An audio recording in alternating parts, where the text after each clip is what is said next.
Hi viewers, welcome back to Amudha's kitchen. எல்லோரும் எப்படி இருக்கீங்க? நல்லா இருக்கீங்களா?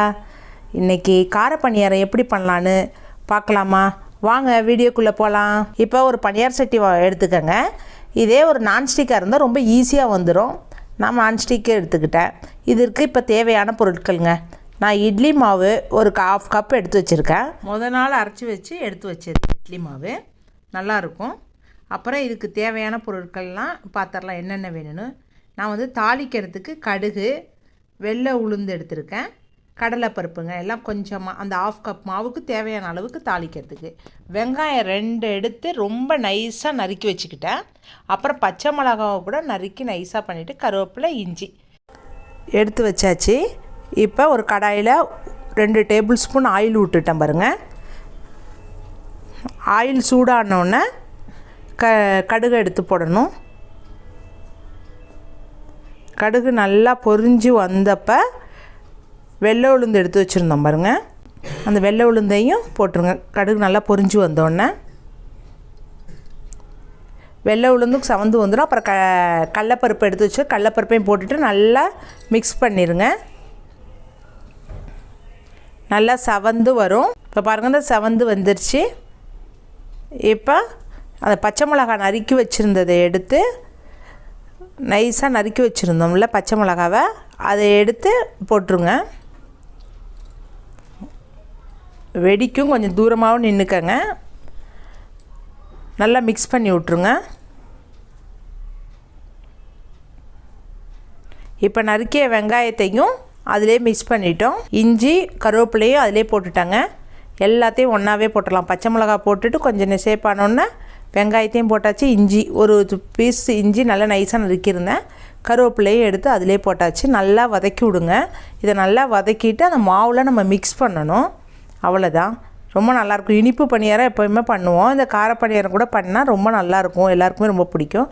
வதக்கிறப்ப கொஞ்சோண்டு உப்பு கொஞ்சம் ஆட் பண்ணிக்கோங்க. ஏன்னா வெங்காயம் மசாலாவுக்கு கொஞ்சம் உப்பு கம்பல்சரி வேணும். மாவில் நம்ம ஆல்ரெடி உப்பு போட்டிருப்போம். அதனால் வெங்காயத்துக்கு கொஞ்சம் ஆட் பண்ணிக்கணும். சீக்கிரம் கூட வெங்காயம் வதங்கிடும். இங்கே பாருங்கள், அழகாக பொன்னிறமாக வறுக்கணும். இந்த தாளிப்பு தான் கடுகு, அந்த வெள்ளை உளுந்து, கடலைப்பருப்பு நல்லா பொன்னிறமாக பொரிஞ்சு வந்தோடனே பச்சை மிளகா, வெங்காயம், இஞ்சி, கருவேப்பிலை, அவ்வளோதான் தாளிப்பு. ரொம்ப டேஸ்ட்டாக இருக்குங்க. நல்லா வதக்கி விட்டுக்கிட்டே இருக்கணும். அவ்வளோதான், ஆயிடுச்சு. இங்கே பாருங்கள், நல்லா வதங்கி வந்துருச்சு. நான் எடுத்து கொஞ்சம் நேரம் ஆற வச்சுட்டேன். அதுக்குள்ளே பனியார சட்டியை எடுத்து ஸ்டவ் மேலே வச்சுருங்க. அந்த பனியார சட்டி கொஞ்சம் ஹீட் ஆகிட்ருக்கும். அதுக்குள்ளே அந்த வெங்காயம் ஆறுனதை அந்த மாவில் மிக்ஸ் பண்ணிக்கோங்க. நம்ம எடுத்து வச்சுருந்தோம்ல 1/2 கப்பு மாவு இருக்குதுல்ல, அதில் மிக்ஸ் பண்ணிடுவோம் வெங்காயம் வதக்கி வச்சுருந்ததை. இந்த மாவில் வதக்கினதுக்கப்புறம் அந்த இதில் கொஞ்சம் கொஞ்சமாக எடுத்து அப்ளை பண்ணலாம். நம்ம ஊற்றி விடணும். சூப்பராக இருக்கும். இங்கே பாருங்கள், மிக்ஸ் பண்ணிடுங்க. இப்போ வேணுன்னா கொஞ்சோண்டு ரொம்ப திக்காக இருந்துச்சா, இட்லி மாவு பதத்துக்கு தானே நான் சொல்லியிருந்தேன். அதனால் கொஞ்சம் வேணுன்னா வாட்டர் கொஞ்சம் மிக்ஸ் பண்ணிக்கலாம். ரொம்ப சாஃப்டாக வரும். ரொம்ப நல்லாயிருக்கும். ஆப்பம் எப்படி இருக்குதோ அதே மாதிரி லெவல் வரும். இந்த பணியாரம் கூட நான் கொஞ்சம் வாட்டர் மிக்ஸ் பண்ணிக்கிட்டேன்னா, ஏன்னா திக்காக இருந்துச்சு மாவு. இப்படி மிக்ஸ் பண்ணி நல்லா எடுத்து வச்சுக்கோங்க. இப்போ அந்த பனியார சட்டி காஞ்சிச்சு. அதில் ஒரு புள்ளிலையும் கொஞ்சம் கொஞ்சமாக ஆயில் அப்ளை பண்ணிக்கோங்க. நெய் வேணாலும் நெய் போட்டுக்கலாம், ஆயில் வேணாலும் ஆயில் போட்டுக்கலாம். ரொம்ப சூப்பராக இருக்கும், டேஸ்ட்டாக இருக்குங்க. பாருங்கள், எல்லாத்துலேயும் அப்ளை பண்ணிச்சு.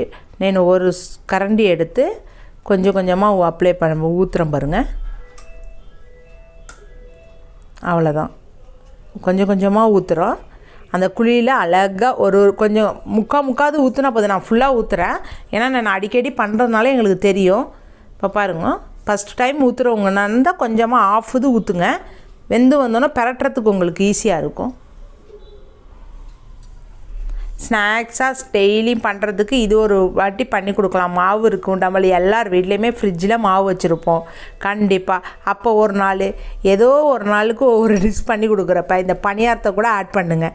இதுக்கு தக்காளி சட்னி சூப்பர் காம்பினேஷனுங்க. தக்காளியை வெங்காயத்தையும் வதக்கக்கூடாது, பச்சையாகவே அரைச்சி மிளகாய் போட்டு இதுக்கு தொட்டு சாப்பிட்டோம்னா சூப்பர் ஹை லெவலில் இருக்குங்க. பாருங்கள், கொஞ்சம் நல்லா வெந்து வரணும். வெந்து வந்தோன்னே பரட்டி காமிக்கிறோம் பாருங்கள். இந்த ஸ்டிக் ஒன்று இருக்குதுல்ல, அந்த ஸ்டிக்லேயே நம்ம பரட்டிக்கலாம். இல்லைன்னா நீங்கள் வந்து ஸ்பூனில் வச்சு கூட எடுத்து பார்க்கலாம். ஈஸியாக வந்துடும் நான்ஸ்டிக்னால். நம்ம இரும்பு சட்டி கூட வச்சு பண்ணலாம். இரும்பு சட்டினா ஒரு வாட்டி 2 வாட்டி பழகிட்டோம்னு வச்சுக்கோங்க, அது கூட நல்லது. அது அயன் சட்டி, அது ரொம்ப நல்லது. அது கூட எங்கள் அம்மா வீட்டில் இருக்கிறப்பலாம் அதனால தான் யூஸ் பண்ணுவாங்க. நாங்கள் இப்போ நான்ஸ்டிக்லாம் எல்லோரும் நான்ஸ்டிக்கு பசங்களுக்கு ஈஸியாகணுனால நான்ஸ்டிக்கை வாங்கிக்கிறது. எவ்வளோ ஈஸியாக இருக்குது பாருங்கள், சூப்பராக வந்துருச்சு பாருங்கள். கலர் கூட ஒரு டிஷ்யூ பேப்பர் வச்சுக்கிட்டு ஒன்று திருப்புறப்ப மாவு ஒட்டுச்சுன்னா அது அந்த குச்சியை வச்சு தடவிக்கிட்டேன். ஈஸியாக இருக்கும், அப்போ தான் நம்மளுக்கு எடுக்கிறதுக்கு கூட. அவ்வளோ அழகாக வந்துருச்சு பாருங்கள். இதே மாதிரி தான் நீங்கள் வந்து வதக்கி போட்டோம், வெங்காயம் எல்லாம் போட்டது மாதிரியே இப்போ இனிப்பு பணியாரம் பண்ணணுன்னா வெல்லம் எடுத்து பாவு மாதிரி பவு பண்ணி கொஞ்சமும் அதில் ஆட் பண்ணிக்கணும் மாவில். ஒரு ஏலாச்சின்னு தட்டி போட்டு இதே வெள்ளை பணியாரம் கூட ஸ்வீட் பணியாரமும் பண்ணிக்கலாம். ரொம்ப நல்லாயிருக்கும். ஸ்வீட் பணியாரம் பண்ணுறப்ப எண்ணெய் ஊற்றாமல் ஆயில் ஊற்றாமல் இது ஊற்றி நெய் ஊற்றி பண்ணிங்கன்னா ரொம்ப டேஸ்ட்டாக இருக்கும். கொஞ்சம் சிம்லே வச்சு தான் நான் பண்ணுறேன். ரொம்ப ஹையில் பண்ணால் ஒரு சைடு வெந்துடும், ஒரு சைடு வராது. கொஞ்சம் வந்து திருப்பி விட்டுக்கணும் பணியார சட்டியை கூட. ஒரு 2 வாட்டி பண்ணிங்கன்னா ரொம்ப ஈஸியாகிடும். இவர் சூப்பர். பார்த்திங்களா எவ்வளோ அழகாக ஆகிட்டு இருக்குது பணியாரம், கார பணியாரம். காலைல டிஃபனாக கூட பண்ணிக்கலாங்க. அந்த ஒரு சைடு வேகாதது வந்து சட் கொஞ்சம் லெவல் கரெக்டாக இருக்கணும் ஸ்டவ்வில். இல்லாட்டினா கூட ஒரு சைடு வேகும், ஒரு சைடு வேகாமல் இருக்கும். அப்புறம் மறுபடியும் திருப்பி போட்டு நீங்கள் பார்த்துக்கலாம், செய்கிறப்பே உங்களுக்கு வந்துடும். பாருங்கள் எவ்வளோ அழகான பணியாரம் ரெடி ஆகிவிட்டது. உங்களுக்கும் பிடித்திருந்தால் எங்களுக்கு கமெண்ட் பண்ணுங்கள். ஓகே வீவர்ஸ், பார்த்திங்களா எவ்வளோ அழகாக வந்துருச்சு. திருப்பி போட்டதுக்கப்புறம் கூட இப்படி சவந்து வரணும். அதை எடுத்து ஒன்று ஒன்றா நம்மளை பிளேட்டில் எடுத்து வச்சுக்கலாம். அவ்வளோதான். எவ்வளோ சூப்பராக வந்துருச்சு பாருங்கள் கார பணியாரம். இதே மாதிரி தான் சொன்னேன், இனிப்பு பணியாரமும் ஆட் பண்ணிக்கோங்க வெல்லம் வச்சு. ரொம்ப ஈஸியாக பண்ணிக்கலாம்.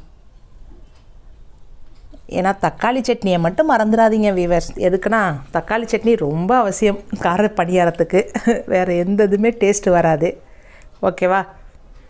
ஓகே வீவர்ஸ், இந்த வீடியோ உங்களுக்கு பிடிச்சிருந்துச்சுன்னா எங்களுக்கு கமெண்ட் பண்ணுங்கள், சப்ஸ்கிரைப் பண்ணுங்கள், பெல் பட்டன் ப்ரெஸ் பண்ணுங்கள். ஓகே, அடுத்த வீடியோவில் கூடிய சீக்கிரம் வந்து சந்திக்கிறோம். ஓகே, பாய்.